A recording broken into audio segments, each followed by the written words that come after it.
All right, coming. We're gonna sorry. We're gonna. I think we've got everyone who's gonna show up, but we're also recording this, so if anybody was unable to make it for this, then we'll be able to show this to them on YouTube. And I'm gonna minimize this. And so this is the transition to work webinar for young adults. We're primarily going to be focusing on the basics, just because this is, not everyone's going to be starting at the same level. And we really want to give everybody kind of the same basic um, information about the job search, what that's like, interviewing, resources. We're also going to get a couple of, Megan and myself are both going to be speaking on the basics of what our experiences were with finding work that we wanted as our careers. So the first thing that you really want to do with the transition to work is to go searching for a job. And it seems really basic, but it's one of those stepping stones that it's really hard to get into, especially in this economy right now. It took me 10 months to get the job that I currently have. So that's one thing that you really need to be keeping in mind, not to get frustrated that you're not coming up with the job that you really want, or you're not coming up with a job at all. It takes time, especially right now. You also want to make sure that it's the right fit. It's the kind of thing that you don't want a job that doesn't fit you, both in personality and in your limitations. For instance, you don't want to be in a standing job or a construction job if you can only stand 10 minutes and you can only, carry 5 pounds. Um, it's really important to balance your needs. So those would be needs, but you should also do a job that you love, because you're going to be working at 48 hours a week or less, depending on what you're looking for, and we'll get to that later. But you'll be working it, hopefully for a while. So whether that be, 20 years plus, or, just 10 or 5, or whatever, you want to make sure that you love what you do. And it should also make sure that it's utilizing your abilities, it's utilizing your skills. So if you're really good at reading, it's good to look in that sector. If you're really good at computers, it's good to look in that sector. It you have to get creative with what you both enjoy doing and are good at. The other thing that it's really good to think about is the timing. Like I said, some people are good for full time, 40 hours a week. Others, it's good for part time, that 20 to 35-hour range. Others, it's good to just be an hourly contractor. There are a lot of jobs out there where it's just like you put in 4 hours, you log 4 hours from home, and you can get paid for those 4 hours, but you're not pressured into putting in a set amount of time per week, because that is what is legally required of you to get, whatever benefits are in the package. The other thing is, do you want to work in an office? Do you want to work from home? Do you want to work remotely? So, if you're traveling a lot, you know, the job market these days is more varied than you'd think. So you have to think about both what you want and what is best for your needs. Um, the other thing when searching for a job, there are a lot of resources out there. The internet is your friend. So if you're thinking about Career Builder, Monster.com, Google.com, these are all sites that, well, Google is more of a search engine. You can look for a lot of jobs just via the internet. Also, newspapers are still around, so there are still, job opportunities sometimes in them. So don't count those out, though those are less common these days.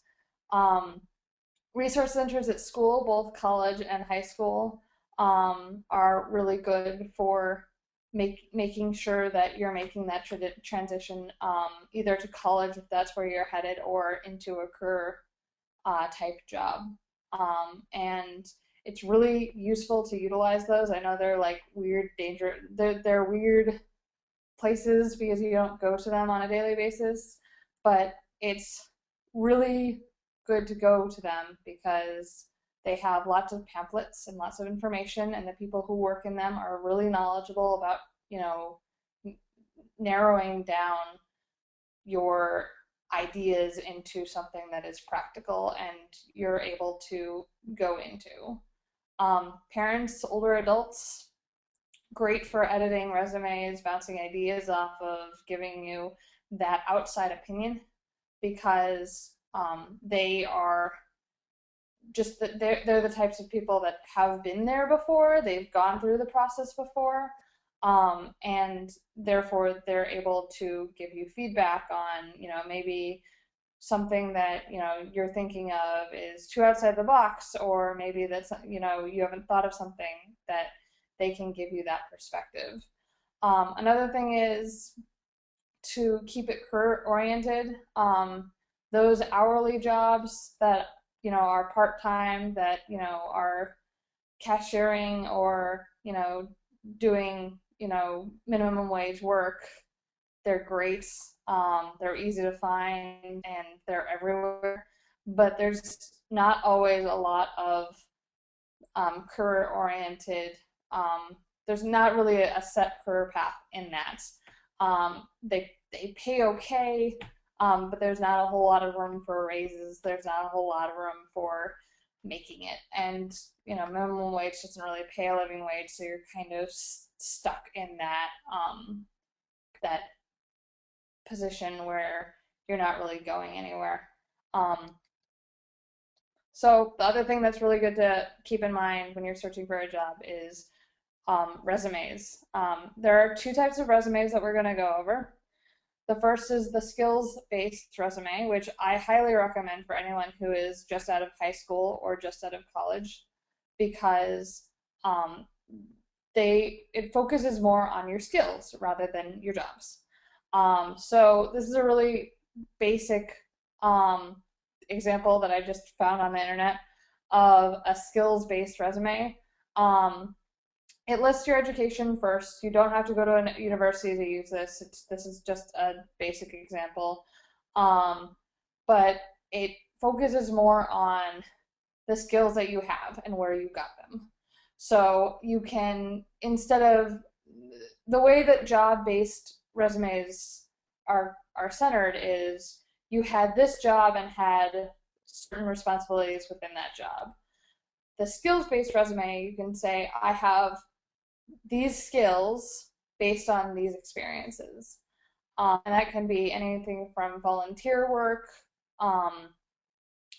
part-time work that didn't really, have a set long amount of time, school clubs, even, just hobbies that you have, you can add to your skills-based resume, and that looks a lot better than a half-empty jobs-based resume.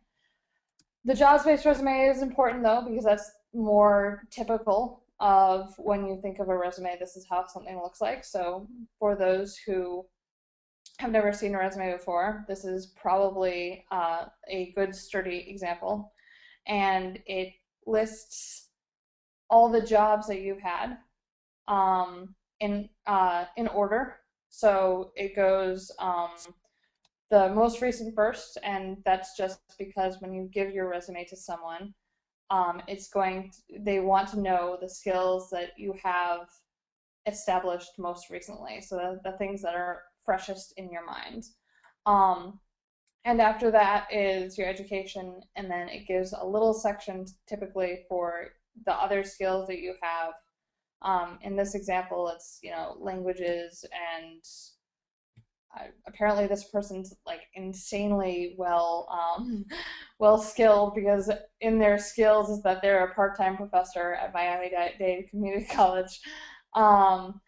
The other thing to mention is references. It's really good to have at least three. And it's really good to make sure that those three are not your parents or anyone who's related to you.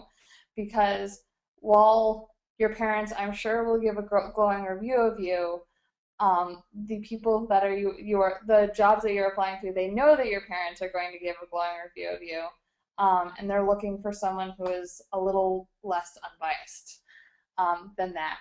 But it is good to have at least three references of people that can say that you're a good worker, you're responsible, etc.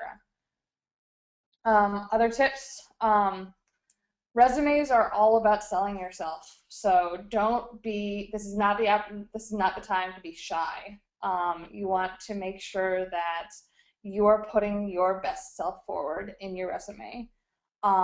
There's plenty of time for, people to learn your flaws if they hire you. This is all about, I am the best at A, B, and C. I, have these awards. I'm good at these things. The other thing that's good is a cover letter, and we're just gonna zoom in here. This is an example of a cover letter, and I'm just showing you this. This is really basic. It's a letter basically to express interest in a job. And not all jobs are going to require one, but it looks really, really nice when you do, because this is a way to summarize all your experiences in a few paragraphs before they get to your skills or jobs-based resume. And the benefit of this is the people can both read it and gain insight into your writing skills, and also it's a polished way to make your first impression. So this is the first thing that they would read, and they would then, kind of say, oh, this person, obviously is really good at A, B, or C, because, they explained why they are good at that. In these, basic rules of turning in any paper count, grammar, punctuation, make sure you're spelling all the words correctly. Really, really good to make sure that you're going over everything with a fine-tooth comb. This is not the type of document you want to have spelling errors in, and that's just because it's your first impression. The other thing is make sure that you keep it recent and updated. If you had a volunteer opportunity, 2 months ago that you gained a lot of skills, you want to put that in your resume, because if they're looking for something that you learned doing that volunteer opportunity, they're going to want to know about it. And you might not remember to put it in, but then in the interview process you bring it up, and it's just it gives you more opportunities if you're keeping everything recent and updated. The other thing is to make it applicable. I had about 10 different versions of resumes when I was going job hunting, and that was just because of all the different jobs that I was applying to. Some things are going to be, if a job is more tech-based, you're going to want to make sure that your resume is more tech-based. If something's, more on the spectrum of being a proofreader or being an editor of something, then you're going to want to highlight your reading and editing skills. There's a lot of crossover with the two, but you want to highlight the skills that you have that are applicable to the job that you're applying to. The last thing with resumes is be prepared to submit a lot of them. As I said, I was unemployed for 10 months when I first graduated from college, and it's the same with high school. It's, this economy is kind of tough, so when you're going through that process, you want to make sure that, you want to make sure that you're sending out a lot of resumes. I think I sent out upwards of 30 or 40 resumes to different jobs. And so I mean, it's a tough economy. So you have to be prepared to send out a lot, really sell yourself, and really push it. All right, so that's resumes.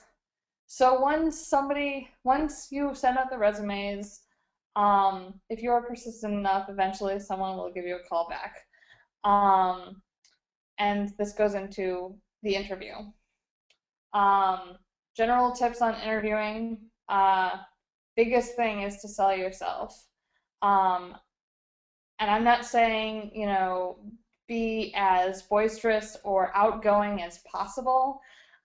Sell who you are. Um, be honest about who you are. Um, if you're an introvert, be an introvert, but own it. Um, the other thing is to research the company that you're interviewing with. Um, if you know nothing, they might ask you questions that are specific to their company, and if you're clueless, that doesn't look so good. So it's really beneficial to research, what the company is. Plus, it's an added benefit of when you're sending out a lot of resumes, you might not be doing research as in depth in the company, and there might be something that you disagree with that the company is doing, or there might be something that, you know, just doesn't jive with you. So it's good to kind of get a feel of the company before you actually go in an interview, because you don't want to waste your time, and you don't want to waste the time of the people who are potentially offering you the job. The other thing with an interview is that you want to both highlight your strengths and your weaknesses. Now, a weakness is not, well, I think I work too hard.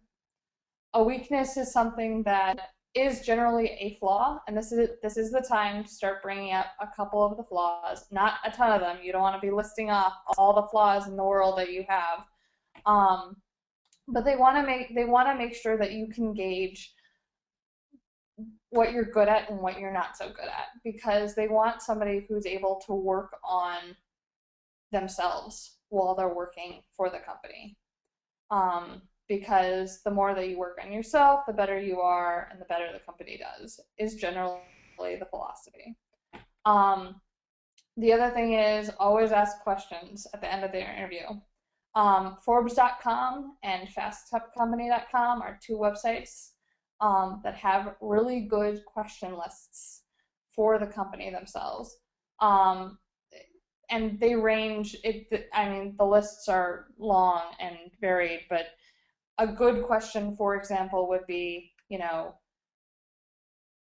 how do you see me aiding the company if you give me the position that you potentially would be offering? And they look for some people who are willing to ask questions, because they want people to be able to give them feedback or give them, their thoughts. They don't, the whole stereotypical idea of a tiered system where nothing moves up or down isn't actually the reality of most jobs. Most jobs are far more fluid, and they're looking for input on all levels. The other good thing about an interview is it's a good way to get a feel for the people. If you're doing in person, then you can look around the office, you can, hear people talking or chatting, and see what, the work environment is like. And this is important because you want to make sure that the work environment is something that gets along with your personality. Because if it's strictly buttoned up and you're really, more of a, hoodie and jeans type of a person, it's not going to go well, and you're not going to be in that position very long because you're not going to be happy. It's the other way too. If you're a button-up kind of a person and everybody's wearing, shorts and flip-flops in the office, then, that's not going to last long either, because you're going to be looking for something that just more jives with what you want. And the point of this is to make sure that you're looking for a job that you're going to stick with, or would want to stick with at least. So there are two different types of interviews. The first is phone-based.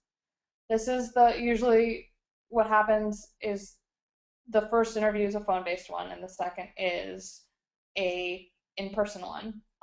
Importance of phone-based conversations, and this is coming from somebody who talks on the phone 8 hours a day. You want to get dressed up to a certain extent. You don't want to be wearing your pajamas. You want to brush your hair, sit in a sturdy chair, and smile. The reasons for this is when you are in your pajamas, lounging on your bed, you're not going to talk in the same manner as you are when you're, actually dressed and put together and brush your hair. And smiling actually makes you talk clearer. And there are actual studies that prove this, that people can understand you better when you're smiling. The other thing is that if you're, and the importance of this is your voice is going to be the first thing that they hear. So if the resume is the first impression, your phone interview is going to be your second. And you want to make sure that you give a good impression of who you are. And you don't want to be viewed as a slob because you're, lying on your bed, just talking like you talk to a girlfriend or, just a friend. The other thing is body language. Part of this is sitting up, being engaged. You don't want to just slouch or slump or, be hanging out, quote unquote. You want to make sure that you're paying attention to what the other person's saying. The other thing is you want to know where your mute button is on the phone. If you have to cough or take a sip of water, it's really, really important to use that mute button.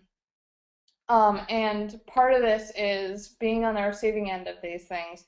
It's really disgusting to hear somebody swallow on the other end of the phone. I'm sure there are those out there who are listening to this who have been through the whole experience of listening to somebody eating when they're on the phone.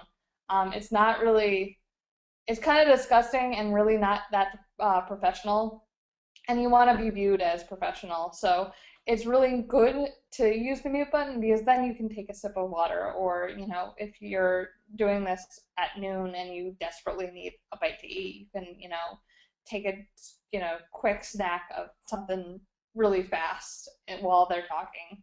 You don't want to eat an entire meal, but you can get something down that will sustain you through the rest of the interview. The other thing is you want to keep a copy of your a copy of your resume in front of you. And that's just because they might reference something and you want to not, hum and haw and not remember what's going on. You want to be able to say, oh yes, I can talk further on this. I can expand on what I listed on my resume. So the other interview is going to be the in-person interview. And this is a little more important because this is you're actually showing up to the office. So not only how you sound is important, but how you look is important as well. It's really important to gauge how to dress. Don't wear any three-piece suits to, really casual offices. It's also not good to wear jeans. Jean shorts or flip-flops. I always say don't wear jean shorts or flip-flops unless you're applying to be a lifeguard. And that's just because even if the office is jeans friendly, you want to step it up a bit. So usually business casual is best. So dark slacks or khakis, a non-graphic tee or shirt. Button downs are really also a big 2 thumbs up for most managers, and that's just because it looks professional, and they want to make sure that you're professional. The other thing is to invest in a good portfolio, and this is it's kind of like a binder where you can have your resumes, a pad of pad paper, a couple pens or pencils, and it's really a nice way to present your resume and hold your stuff.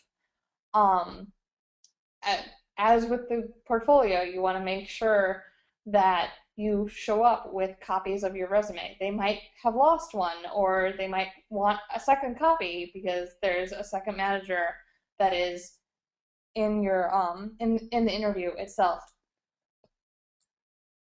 So you want to make sure that you have second or third copies. It's really embarrassing to show up to an interview when you don't have your resume and you don't have one. Or sorry, it's when you show up to the resume, they ask for a resume and you don't have it with you. And just because it looks like you not really have it all together, and you want to have it all together. The last thing is be 15 minutes early. You don't want to be too early because they might not be ready for you, and they might be in the middle of other things like other interview applicants. Um, but it's good to be 15 minutes early just because that shows them that you're capable of being punctual. And punctuality is a big thing with work. They want to make sure that you're going to be coming in on time pretty much every day. So the other thing is resources. In general, when you're applying for a job, Google. I Google things constantly, even though I'm not actively looking for a job. But especially when I was looking for a job, you can Google, tips, skills, what to look for in a job. I'm sure there are job quizzes out there to let you know what job you would, most enjoy. The other thing is networking. LinkedIn is kind of like, it's a service kind of like Facebook, but it's for professionals. So you can make professional connections via LinkedIn, and not worrying about your boss seeing you partying on a Friday night, because those photos aren't going to make you make a those pictures aren't going to make somebody want to hire you. But if you have professional photos on LinkedIn, if you have all professional contacts on LinkedIn, I like to keep them separate. My friends at work are constantly friending me on Facebook, and I always decline. It's nothing personal. It's just best to keep the two lives separate. But yeah, LinkedIn, great resource. I highly recommend joining. Facebook, while I don't recommend friending your boss on Facebook, there are certainly, a lot of company pages that you can like. You can, say that you're working for the company if you're careful about what you post. I would not badmouth your boss on Facebook. It's not a good idea. It's never gone over well in the history of the internet.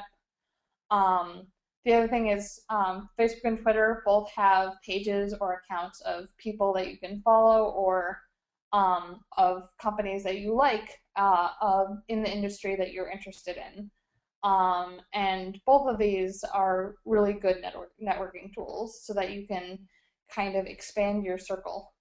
And the more people know that you know in the industry that you're looking to have a career in, the easier that it is to get a job, because 2-3 jobs down the line, you might know a guy from 2 jobs back that is already working at the job that you're applying to, and they'll be a good resource, because then they'll be able to tell your potential bosses, oh, they're really good at this and this, and because he's their employee, they're a lot more willing to trust him in anything.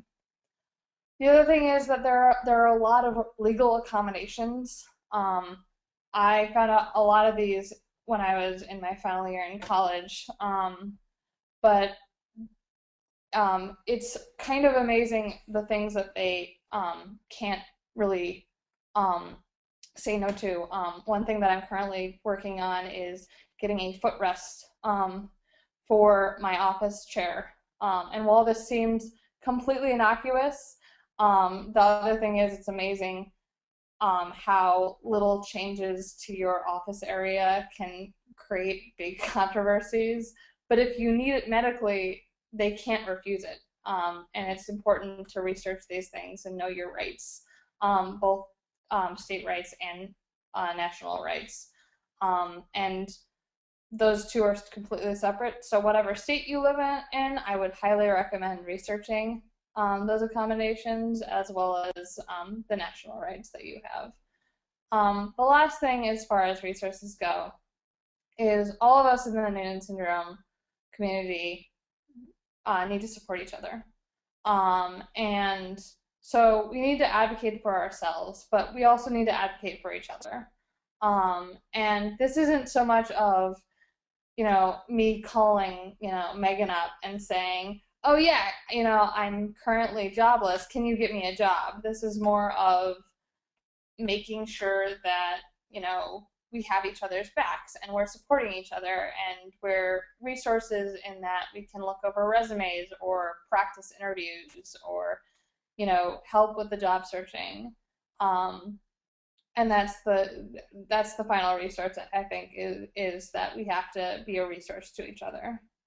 And so as far as that goes, um, is Megan on the line? Megan, if you're on the line, can you message me? Can you hear me? Yep, I can hear you, Hi. Megan. Hi. Okay. Hi. All Hi. right. So with Megan on the line, we're going to be talking about her experiences.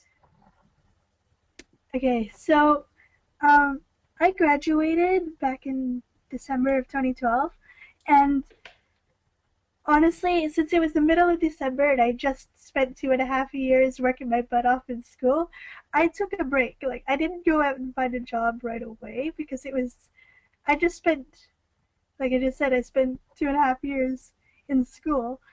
But I did set a date to start applying for jobs in early January. And what I thought was really nice anyway was, yes, I had my parents who had been through it before for advice, but I also had my brother who um, graduated the same time as me, so he was in the exact same position as I was, just out of school looking for a job. And I basically just followed his lead. Um, and I set a goal. I was going to apply to at least 5 jobs per week, 1 job per day, and get my resume out as many places as possible. And and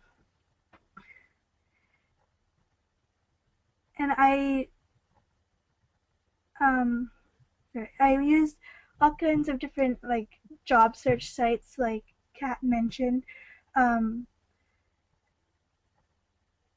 and I set up accounts and with them and set up alerts so they would tell me when jobs that I was interested in were were posted. Um, and I and sorry. It's okay. So when I'm assuming that one called you because I know that you're working. Yes. I got I was looking for about 3 months I got um before I got a job. I had gotten lots of interviews, but none of them led to anything afterward. Um, but I did get I think my first interview for the jobs I have now, because I have 2 part-time jobs. Um, it was very casual setting. Like, I'm in the field of childcare, and I work in a daycare. I also work at the school board as a supply early childhood educator. So um, at the interview for the daycare, we were just in the middle of the daycare center, right at the little children's size table, and it felt more like a conversation than it was like interview than it was like an interview and like back to back questions, and it was more casual, and I think that's helped a lot, especially because with interviews, I tend to get really, really nervous. Um, and the other interview for the school board, this is where I think it's very important to have contacts and people who know people, because a lot of times, especially in jobs where it's working with people, it's not always what you know, but it's who you know. And my mother actually works for the school board as well. So, and one of the interviewers knew my mom. I think I can't say for sure, but I do think that did kind of help, knowing that, like, if my mom's good at this job, maybe I am, kind of thing. Um, and I was actually really worried after that interview too, because it was only like 10 minutes, when I'd never been in an interview that lasted um, any less than like half an hour. But my as I said, my mom knew one of the interviewers, and she's like, yeah, that's just how we do it for supplies. So um, I've Obviously, you got both jobs. yes, I did, um, and um, and I am I've it was last June, since both my jobs are part time and supply, and my schedule is never really set. I'm still looking for something full time, something permanent that won't make my schedule quite as crazy, and I can have like the 9 to 5 kind of schedule. And I remember in around June or July last summer, I asked my boss at the daycare, because she was talking about hiring another full time staff member, asking if I could be considered for it. And she told me that I don't see it happening. I don't see you being able to. I don't see you being suitable for a full time position right now. And because of that, I went to ODSP, Ontario Disability Support Program, and they work with people with learning disabilities, with physical disabilities. I kind of fall under mostly for learning disabilities, a little for physical disability. And so I went to them for employment supports, and I'm still currently working with them as I'm working my two jobs, because I I can't really complain about the jobs I have now. I love the field I am in. I'm very lucky to have gotten the jobs, very lucky to be in a field that I love. But it's always good to work a little harder to get maybe something a little better. Uh, Right on, I totally agree. Wow. Megan's life is so like hardworking, and I'm just like, I've just got the one job. But I am gonna share with you, that's me in the office. I am gonna share with you guys my experience with job searching. Like I said, I did spend 10 months searching for a job. Um, and part of that is I'm in the field of information technologies, or IT, which is a very fast growing um, job market right now, but it's also really, really highly competitive. So I cannot count the number of jobs that I applied for. I cannot count the number of interviews that I went on. But it was really hard, and it's really frustrating because you put a bunch of effort into creating resumes and going on interviews, and they never call you back, which is just kind of, you want to, strangle something at some point because you're not getting called back, and you feel like, is it me? It's not you, by the way. That's just the job market. You're looking. It's both. You are looking for the fit, for a fit in the company, and the company is looking to fit you in somehow. So they kind of have to both click for it to work. So I have a full-time job. I don't work a 9 to 5. I work a 6:30 to 3 p.m. And I really want to get out of that shift, but it's not looking like it's likely. Um, I work for a 24/7 help desk, and it's actually really interesting because it's a good combination of customer service um, and IT.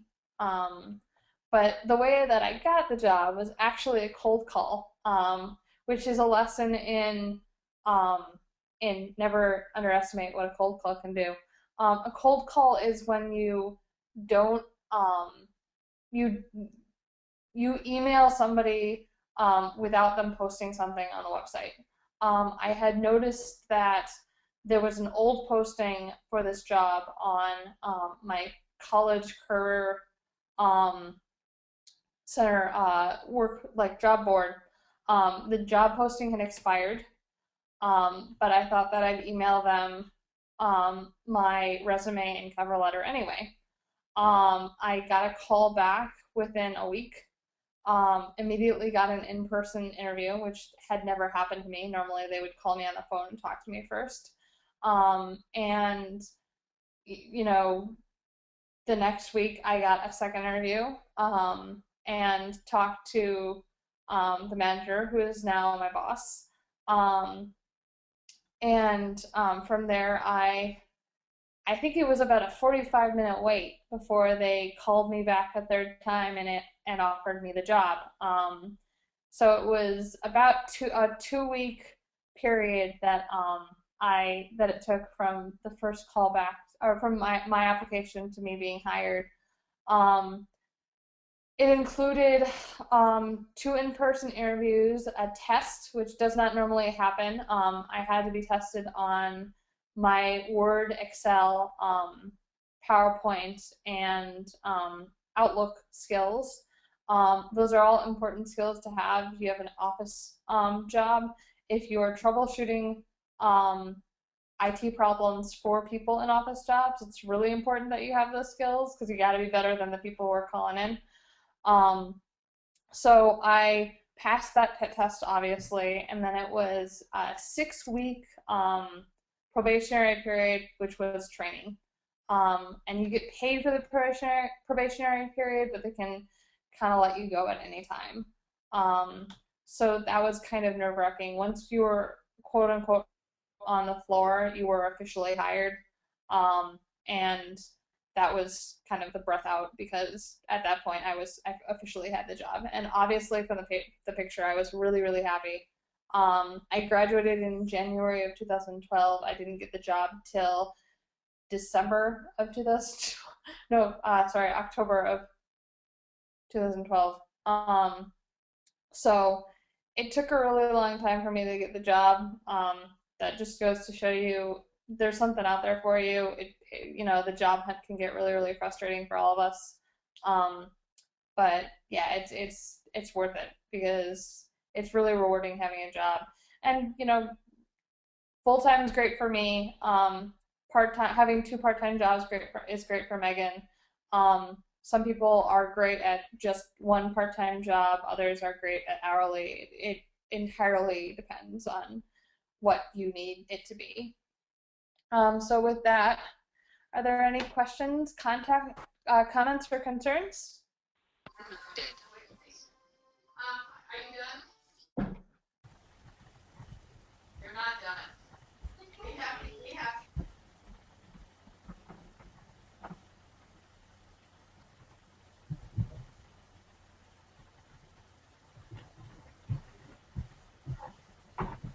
no questions, comments, or concerns that I'm hearing?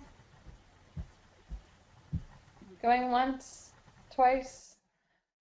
All right, so with that, that's the end of the transition to work webinar.